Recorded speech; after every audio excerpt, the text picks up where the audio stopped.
Страшни истории за Roblox, част 19. The Red Hat. Тази история е за човек, който е играл Work at Pizza Place и е трябвало да достави доставка до къща. Когато е вървял, е видял една червена глава, която стояла под дървото. Той не се оплашил, защото си е помислил, че може това да е сложено и да е направено от креаторите на играта. Когато стигнал до къщата, той е почукал на вратата. Никой не отворил. Затова решил да почука още един път. И тогава отворила червената глава. Лицето й бавно-побавно ставало от щастливо към ядосано.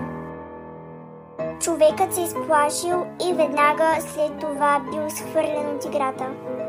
Той се опитвал да джойне пак и пак, но не ставало. Затова той е решил да се рестартира Roblox. Така станало по-зле. Когато той е влизал в дадена игра, червената глава отново била вътре. Но този път се скривала, за да го изплаши.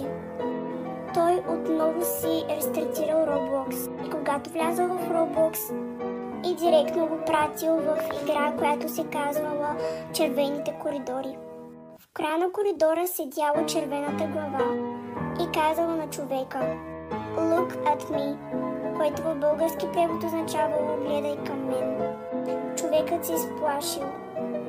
Roblox отново станал нормален след тези думи на червената глава. Той вече не играе толкова често Roblox, защото се изплашил. И до ден днешен не знаем дали още червената глава е истинска, но ако видите такава фигура, която е подобие на това, просто левнете от играта.